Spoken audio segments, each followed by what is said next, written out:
kick us off, I was really drawn to how the film explores the choices that shape the path that we take. For both of you, what was that pivotal decision that set you on your creative path? And what led you specifically to write and or star in this project? Freddie, do you want to kick us off? Yeah, that's such a great question. And the film is like you said, it's all about choice. And I think one I can attribute the fact that this film even got made to one key choice in my life, which was deciding I wanted to go to film school. And the feature is based on a short film of the same name that was my application to AFI. And AFI's prompt was to tell a story in 5 minutes about a change of heart. And my dad and I were brainstorming a concept of, what we could do in that time span. And my dad and I co-write. His name is Fred. I'm Freddie, and he taught me stop motion when I was 9 years old. So we've always been collaborating, but we wanted to do something original and exciting, but we were very much inspired by the work of the Coen brothers Mm. and specifically No Country for Old Men. And we wanted to spin that concept of coming upon a drug deal gone bad on its head with a character we had never seen before in that setup. And so we quickly came up with a seamstress and we love Rube Goldberg schemes because we started in stop motion. And we shot the short film, which is the inciting incident of the feature, and blasted it out into the world. And it was just this very lucky situation where it ended up in the hands of Joel Cohen. And he said you should turn this into a feature and do it the blood simple method. And so we really took that advice to heart, but it never would have happened. And Joel would never have seen it if I didn't apply to film school. So that was the one choice in my life. But I'm curious, Calum, what that is for you. A big choice for me was coming right on the heels of high school. It was I wasn't sure if I would because I'm an environmentalist, and there's a moment where I thought maybe I would go into that full time. Maybe I would do it part time, but I was trying to figure out what the path was, and I also wasn't sure career wise as an actor what projects I should do next. 'Cause I've done some independent films. I was on a Canadian TV show for a while, and the I heard that Disney Channel was interested in me doing something with them, and there was this project. 'Cause I'd done some work with them over the year before, and there was a pilot called Austin Alley that they were casting, and I decided that I wanted to, because I heard that they were interested in me, but I decided to go in with like a very bold, like crazy kind of character, and I was like, Mm. I think this would be really fun to play, and I also felt like it was a bit of a risk because they could just say, "This was what are you doing? You sound insane right now." But I was like, I'm gonna do this, and I drew a giant poster of this one part of that I was supposed to like talk about, and I had this idea of it just being like I was gonna like present it, and I was like, I think it's all gonna pop down, and it's gonna be a big moment, and I had this crazy idea, and luckily it worked out. But I felt like that choice of choosing to continue down this path of being in entertainment and also um, making this bold choice within this opportunity with Disney Channel were both big pivotal moments for me and kind of changed the trajectory of my life. That's such a great lesson to take bold choices in your life and in your career. And Freddie, totally, you're navigating so many different spaces. This film is part thriller, it's part dark comedy, but it's always grounded in reality. How did you find that balance as a co-writer and the director, and how much of that tone was shaped in the edit? Were there any new discoveries that you made in that process? Because you also edited the film as well. Yeah, it was a long journey to find that balance, and it was very tricky to find that balance. And we wanted the film to be grounded to an extent because we have these schemes that my dad and I were literally, in our backyard with thread and cardboard guns making happen practically. But we also needed to lean into this heightened world and to, have people suspend their disbelief that we're in Mhm. Switzerland and create this almost fictitious town with an international cast. So it was always bouncing between those two things and also grounding the film in a it has a very emotional through line for every character. So it was always a battle. And even in the edit, I spent 10 months cutting the film, trying to find that balance, driving Mm. myself crazy, doing test screenings. And I think I tried pretty much every note I was given in terms of rearranging the stories and, cutting the film down and elongating specific beats. But that was always something that was taxing, but also very exciting to me because it felt like I was in a tonal world that I hadn't seen before. Uh, and that was fun to play with.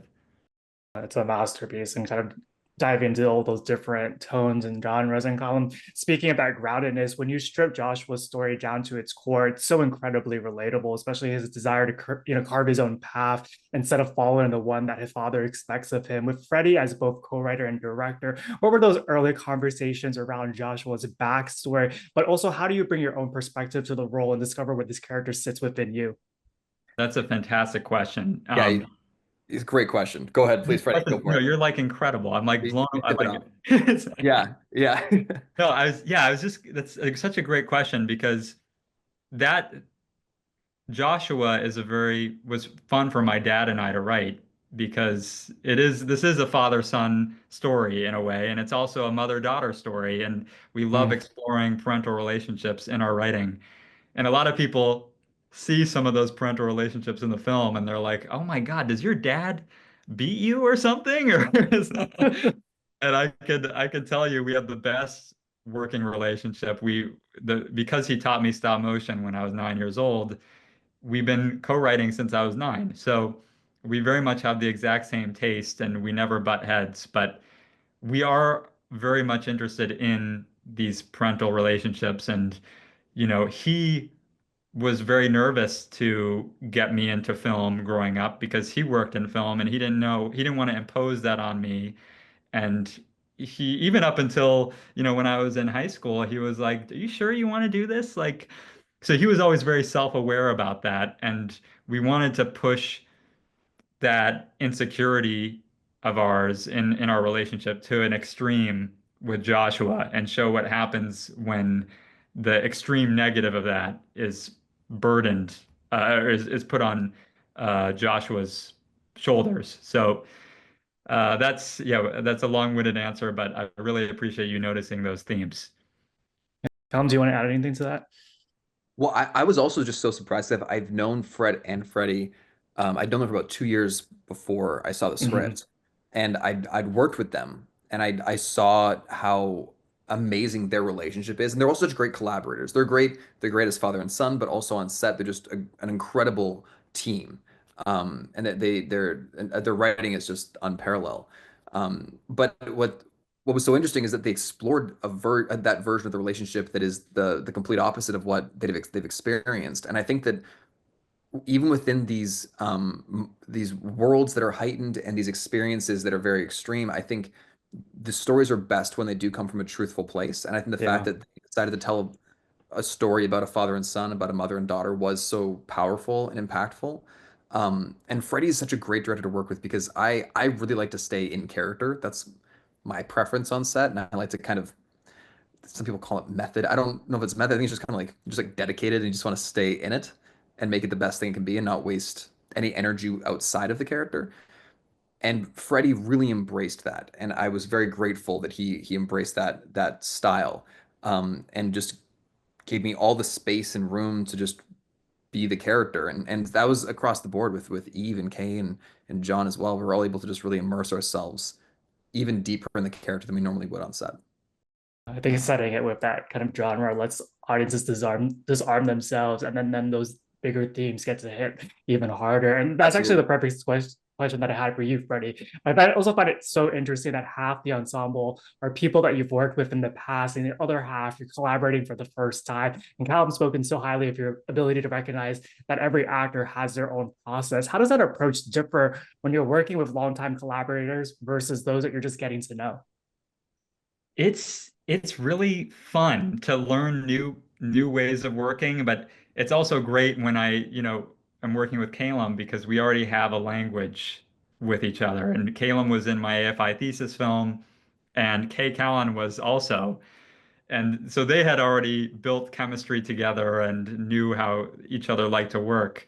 And Thomas Douglas, who's the motorcyclist with the helmet, he was in the short film, and so he had to lay in the exact same position on the road, now 5 years later. And he said that, that was very surreal for him, but he knew exactly what he was getting himself into.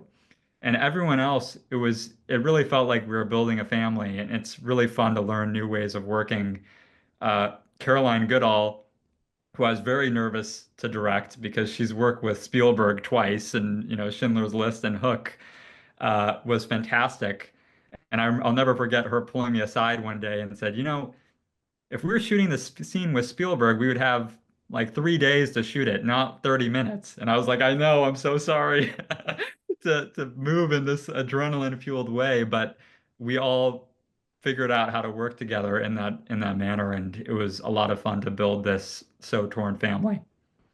You can feel that in all the performances. And Calum, this shifting tones also mirrors your character's emotional arc. When it comes to those more vulnerable beats, especially between your character and his father and Barbara, how do you create that space to access those emotions? And how much of it is feeding off what your scene partner is giving you? It's everything. I mean, I feel like if there's ever a good performance, you can really thank the other actor in the scene with that person, and you can thank the director for giving them the space to have it. Mm, Um, John was so scary that I just basically reacted to him scaring the hell out of me. And John and we didn't really get to know each other before we filmed. We really got to know each other actually after we finished filming the project because we both really wanted to approach it from a very authentic, genuine way. And and it's good that we didn't get to know each other because he's such a friendly, nice guy. We actually after our last day we grabbed a beer together and really bonded. Um, but I'm so glad I didn't get to know him ahead of time because I was nervous about working with him. I am a fan of his previous work, and also he's just terrifying in this role.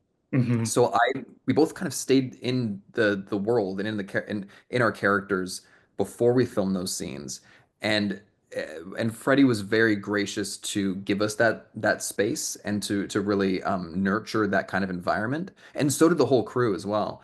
Um, we did some of these very long takes that were very emotional that kind of go through the whole journey, and one of the takes was like 15 minutes long, and Freddie was essentially like almost a conductor because since it was so Mm. long, we couldn't cut within it. So he was guiding both with Sebastian, our amazing cinematographer, the whole narrative around it, and also kind of our emotional journey as well. But afterwards, I found out that John is such a friendly guy. It's hilarious that I was so scared of him for a week. He's a presence on screen. I'm coming up Hmm. on time, but I wanted to ask both of you this question without giving anything away. That diner scene towards the end of the film is one of the best things that I've seen all year. And you all shot that in such a practical way. Freddie, from a filmmaker's perspective, why was that so important to approach that scene in such a realistic way? And how did you pull it off? And then for Callum, from an actor's point of view, how valuable is it to be able to fully live in that scene without having to kind of rely on your imagination? It was I was most nervous for the diner because, like Calum said, Calum and John were both in character basically. So I was like, I felt like I was walking on eggshells with both of them, trying to give Calum his space, but also John was, even when the camera stopped rolling, he was in character. And, everyone was, wanting to capture that, but also to give the space needed to make it feel like they could play. And so we really wanted to design that scene to allow them to play, which is why Calum and John, we really stripped down our shot list to keep things simple. When the rest of the film is very insert heavy and very cutty, this was the time to breathe. And like Calum mentioned, we did two, I want to say 15-minute takes, one on John and one on Calum, and they both nailed it in their first take. And so it was very easy for me because I just got to watch them be in character and nail it. That was very special. I'll never forget that. I found like it was the most immersive experience I've ever had filming anything in my career because it was such a long take, you do completely forget there's a camera there and you're just living in the moment. And because we made sure that even in the time leading up to it, we were in that moment and that state, um, I didn't really remember a lot of it. And it was a strange experience I think because it was practically done, we didn't have to use our imagination. So you actually just got to Mhm. experience the moment, which was extremely immersive. And bizarre as well because I actually don't remember a lot of that take. And afterwards I was like, I kind of snapped out. I was like, wait a second, we just filmed the scene. It was that immersive and it was that much of an emotional experience, which most of the time, especially on films where you're tight for time, you don't get those moments. But because Freddie is such an incredible filmmaker, he knows when it's important to give space for those moments. And it's an Mm. actor's dream because you can get it then in one take rather than doing it in multiple takes because you're able to have the moments before to really immerse yourself in it.